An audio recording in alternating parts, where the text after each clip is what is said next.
Hello everybody, welcome to card number 7. So today's card, I just had kind of an idea later in the day, so I'm kind of rushing through this card because I was filming it as my light is fading. Anyway, I wanted to make something sort of quick and simple, so I pulled out my Paper Smooches. This is the Spring Fling stamp set, which is pretty much all Easter themed, super cute. So I'm inking up some of the different images with Memento Tuxedo Black ink, stamping it onto CC Designs Cobalt Quality 110 pound cardstock. Oh my goodness. Anyway, so I got the first 2 images down, and then the third image is this egg image. So you stamp the egg first, and then there's a separate little stamp with the little decorative design on it. So grab that, ink that up, and then it's just a matter of lining up that within the egg, which is quite simple. Although I'm always on an angle because my camera's in the way, so it actually worked first try. I was quite impressed. And then finally I stamped the sentiment from one of the sentiments from the set on another piece of cardstock, and then it's just a matter of coloring them in. So I'm using my Copics. I kept everything super simple, no massive blending, color selections or anything. I just wanted simple. So for the little chick, I just laid down where's my, there it is, the Y21, and then went in with Y23. Didn't do any blending at all, and then added YR04 for his little beak. And then for the bunny, I'm going in with C1, laying that down, and then I'm going to go in with C3, just to add a little bit of dimension. And then this one I am going to blend because you can see there's quite a big difference between the two, and it just looks way too sloppy if you just leave it. So quickly go over all of that again with the C1 just to blend everything together. And that's all there was to it for the little bunny.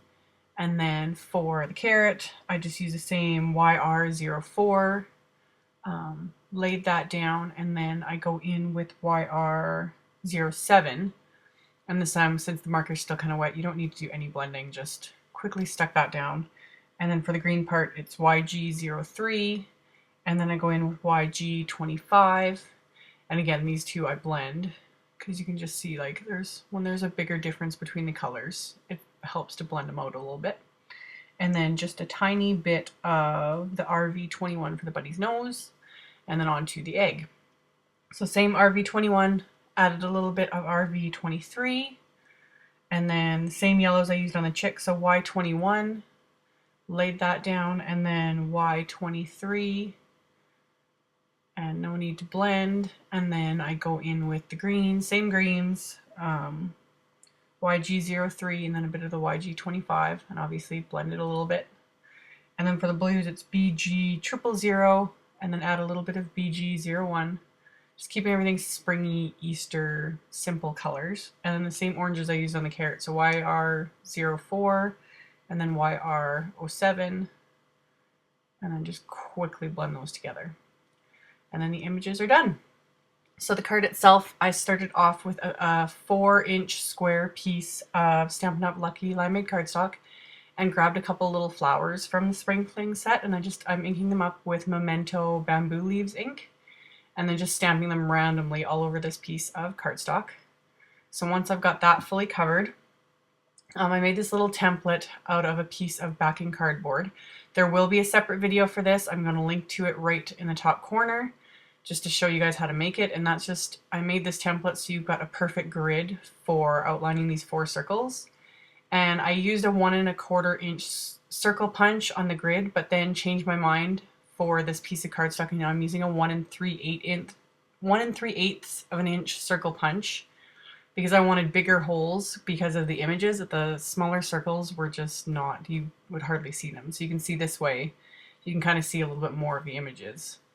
So, and then I took a piece of, this is Pool Party cardstock, and it's just cut slightly larger than the green. And I traced the circles out so that when I punch out the actual images, I'll know exactly where to adhere them down. And again, it would work better if you had like a 1 1/2 inch circle punch, something slightly larger to punch the images out with, but I didn't, so that's why I traced the circles so that I get them lined up perfectly before I adhere the green cardstock.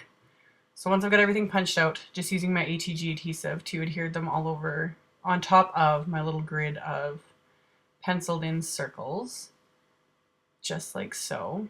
So yeah, super simple. You could have done this all in white really and not punched everything out, but I just had this idea in my head and I wanted it in the blue.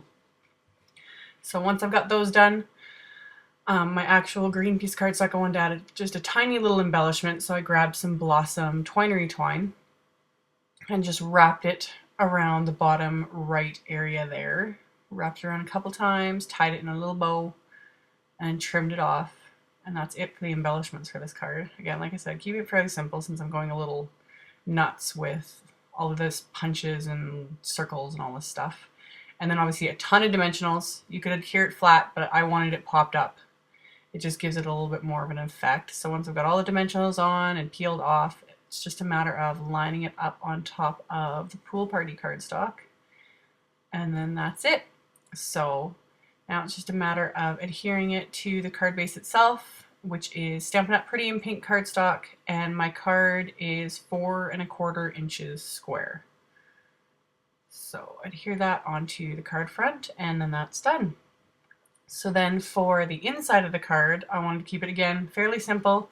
So I just took, I had a white piece of cardstock, and then I cut a strip of the Lucky Limeade cardstock and did the same thing. Just quickly stamped those little flowers with the Memento Bamboo Leaves ink so that it would match the front. So once that's done, I took the white cardstock and stamped the egg again on the lower right hand corner. So inked it up with the Memento ink, stamped it, stamped the little design onto it as well.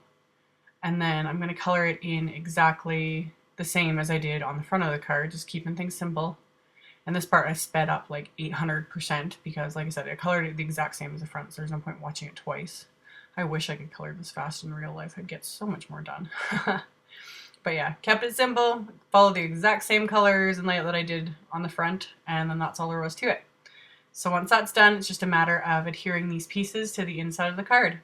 And as always, there will be a link below to my blog post with links to all the supplies used. And as always, thank you guys so much for watching, and I hope to see you all in the next video. Bye!